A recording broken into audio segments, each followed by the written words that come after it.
நெருக்கடி என்ற நெருப்பில், நெருக்கடி நிலைமை, எமர்ஜென்சி, அதை சொல்ல, நெருக்கடி என்ற நெருப்பில் எதிர்நீச்சல் போட்டவர்கள் நாங்கள், சிறைவாசத்தை சிரித்த முகத்துடன் ஏற்றவர்கள் நாங்கள் என்று சொல்லிட்டார்.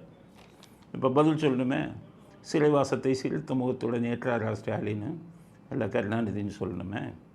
1976 இவர் ஸ்டாலினை கைது பண்ண போகிறாங்க, கைது பண்ணுறாங்க.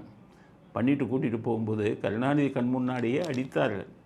அப்போ சிரித்தபடி இவங்க சொல்லலை, அவரை கண்ணை மூடிக்கிட்டு என் முன்னாடி அடிக்காதீங்க கொண்டு போங்கன்னு அழுதார். இவர் சிரித்த முகத்தோடு இருக்கார, அழுதார். ஸ்டாலின் அப்போ அடிக்கும்போது ஸ்டாலின் சிரித்த முகத்தோடு நான் போனார், அழுதுகிட்டு தான் போனார். சிறையில் உள்ளே அடிக்கும்போது அழுதாரா, சிரிச்சாரா? சிரிச்சிருப்பாரா? சிரிச்சான்னா அங்கே உதவி பண்ணியிருப்பான். இவங்க கட்சிக்காரன் பூரா அடி வாங்கினாலும் பூரா சிரிச்சாங்களா?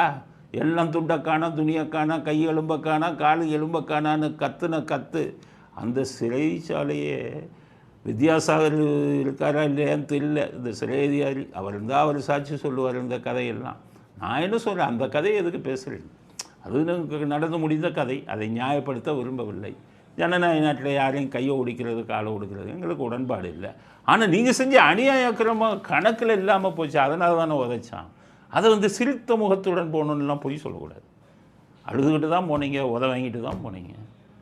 அதுவும் இவங்க சிறைச்சாலை நீ சிரிச்ச முகத்துடன் போனேன்னா 2001 உங்கள் அப்பாவை தூக்கும்போது அவர் சிரிச்ச முகத்தோடைய பண்ணார். ஐயோ அம்மா அடிக்கிறாங்களேன்னாரு, சிரிச்ச முகத்தோடைய பண்ணார். இல்லை அவர் ஐயோ அம்மான்னு கத்தும்போது போலீஸ் உங்களை தெரினா நீங்கள் அதுக்கு முன்னாடி இது விஷயம் தெரிஞ்சு பெங்களூருக்கு ஓடிட்டீங்க. நீங்கள் சிரிச்ச முகத்தோடையாக இருந்தீங்க, பெங்களூருக்கு போய் கை கால் நடுக்கிட்டு இருந்தீங்க. ஆக என்றைக்குமே சிரிச்ச முகத்தோடெல்லாம் நீங்கள் போனதில்லை, அழுதிருக்கிறீர்கள். நெருக்கடி என்ற நெருப்பாற்றலில் எல்லாம் அவிஞ்சு போனீங்க.